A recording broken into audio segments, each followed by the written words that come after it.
Well, South African-born entrepreneur Elon Musk has been in the news lately with heated debate around the Tesla motor vehicle and the audacity of developing a privately owned space exploration business. Finweek editor Marc Ashton and finance specialist Gareth Osche are in studio with me to talk about some of the lessons that entrepreneurs can learn from the man. Gentlemen, thanks so much for joining me. Before we start extracting lessons from the man, Marc, let's get into some background. I mean, so Musk is very interesting, South African-born entrepreneur, and I think that that's maybe one of the things that we find intriguing about him, because if anybody's watched the Iron Man series, you have this idea of Tony Stark, who's ultimately Iron Man, and if you use a comparison with Musk, Musk is kind of the modern day Tony Stark. He is the guy that goes and he does really cool stuff. And the idea of building a car company, the Tesla Motor Corporation with electric cars, or developing SpaceX to go into space, I mean, this is stuff that is really cool. This is big idea stuff. And Gareth wrote a very interesting column this week in Finweek, and we thought, this guy is the guy that we really should be talking about when we talk about big ideas, things that really change the world. This is a guy that's doing them. Gareth, it's really cool stuff, but cool stuff across what seems like an array of sectors. It's exposure to the finance space, space exploration, the motor industry as well. But having said that, the centric focus is technology and innovation. I think he's picked on ideas that really intrigue him. And he says as much. He says there were three big things. So he's had the internet, which he nailed twice. Then he's had clean tech, which he's done in two ways. He's done with Tesla automobiles, so clean driving, and with Solar City, which is a business idea he founded and then he gave basically to his cousin to run. And then lastly, he said, well, humans can't exist on this planet forever, and we have to become an interplanetary species. And let's get into space exploration. And he's gone and done that commercially and done it. Yeah. And he's done these things at the same time. A lot of them have been done concurrently. He's done them with his own money to start. Zip2 he started himself. He used the money from that to start X.com, which became PayPal. He used the money from that to start Tesla, or SpaceX and then Tesla.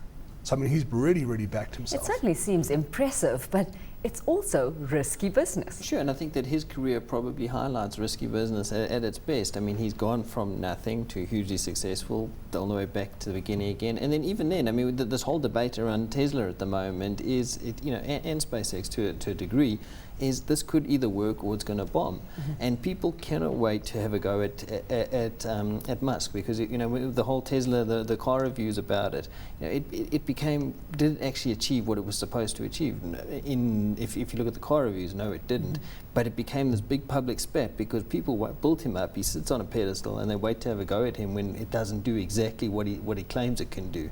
And I think that what's been fun to watch there is the way that he's sort of engaged the media, I think, in a lot of ways, because I think he's been able to say to them, okay, we tried something, maybe it didn't quite end up delivering, but what we did do is we tried something. And I think that for me is one of the things that Musk encapsulates, is this guy that wants to try something. Yes, some things will work well. I mean, of course, Beck has always said, if you're going to try something big and go and do something that really changes an industry, and I think that's where he's been good. Gareth, while it may be fun to watch, this kind of strategy has got to have any funder, any financier sitting on the edge of their seats, watching the story unfold, whether it's going to be boom or bust. How exactly did he manage to get the funding in the first place?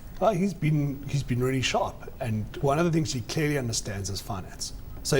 And opportunity. So if you look at his career, he started very early. He was an entrepreneur by the age of 12. Most entrepreneurs I know who are successful today started around that age group. He's very smart. He left South Africa at a time when he was 17 to go to the States with the land of opportunity. He realized that he needed to be there in order to seize the kind of opportunities. He got undergrad degrees in both finance and physics. Physics is hard stuff. It's rocket science, right? Business is pretty easy, actually, He then got accepted for a PhD program, which he dropped out of after 2 days to start an internet venture. He realized that he had to get into this internet thing then and there. He didn't want to wait until completing his PhD. So he got into that. He founded Zip2 with his brother, and they addressed a big need at the time. And they sold that business to a division of Compaq for $347 odd million. Did he get into the nitty-gritty of the kind of conversations that were had with financiers at the upstart? For sure. And very clearly, one of his key things is he's been able to exit at the right time. So he sold Zip2 at the peak of the dot-com market. I would argue that if he'd sold a year later, he would have got a tenth of what he got for it, if anything. Then he started X.com, which became PayPal. And he sold PayPal to eBay in 2002. Now, if you think of 2002, it was a terrible time for tech businesses. The dot-com crash had happened, there was no confidence in the tech sector, etc. And yet eBay came along and bought his business for $1.5 billion US. Okay, and the reason is he'd actually built something viable and sustainable that had an incredible team. I mean, the PayPal mafia are a well-established phenomenon in the Silicon Valley, but it also delivered real value to eBay and became so powerful within the eBay community. I think 25% odd of the transactions were fulfilled using PayPal, that eBay had to buy it. I think the other thing that's quite interesting about him, let's take electric cars or hybrid cars if you want. I mean, if you look at some of the big companies out there, you've got Honda, I think they do about 250,000 units a year.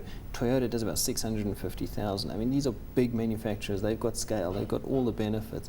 And yet what he's been able to do quite well is he's been able to say, all right, in theory, these gorillas in the room are always going to dominate. Tesla, I think by the middle of last year or end of last year, had only done about 2,500 units. I mean, they're not even in the same ballpark.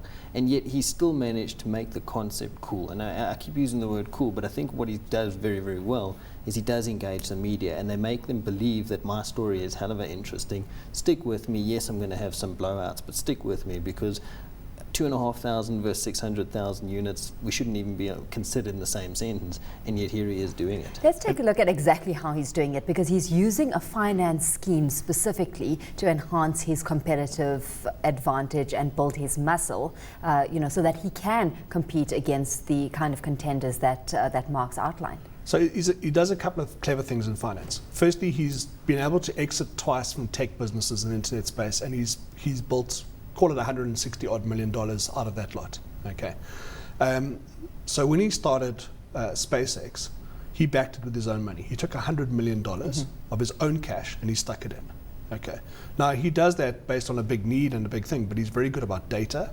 So he knows that there's enough analysis in there that makes it a reasonable risk for him. Secondly, he's a great storyteller.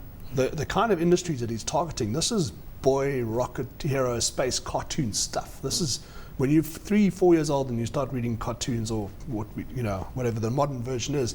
This is the stuff that grabs your soul and your heart, and he's doing it. And it's such a great PR thing. It's a bit like Branson does the same stuff. They grab the stuff they think. So Tesla, he didn't start with a Prius family sedan.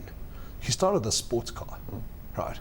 That's just great. He's saying, I'm going to compete with Porsche, and I'm going to do it in a car that costs you next to nothing to drive. Some entrepreneurs out there, though, would say that it's all well and good using him as a case in point, as a beacon for them to extract lessons from. But he's also a man that had deep pockets to start off with. No, he didn't. He didn't have deep pockets to start with. His dad funded his trip to the States, but he got bursaries because he's very smart. He got bursaries for his undergrad. He got accepted into the PhD program. He left that and founded a business without capital. He didn't raise VC. And importantly, when he sold out of Zip2 and he had $10 million of his own that went into PayPal, he didn't raise venture capital there. He put his own money in. So from a capital gain perspective, he's putting his own money in first. He's taking the bulk of the risk. But what it means is he's very clever and he keeps the bulk of the return, because the early stage investors, if they don't dilute, end up owning most of the business. And I think that's important. We always try to find heroes for entrepreneurs to follow around, and we both of us have been involved in some kind of financing type setups before, and you talk to entrepreneurs and they've all got these big ideas and it sounds great and whatever, and they always want, let's say, 2 million rand to get their business off the ground. And then you go and you say, but have you ever parked a 2 million rand Porsche in your driveway and tried to pay that off?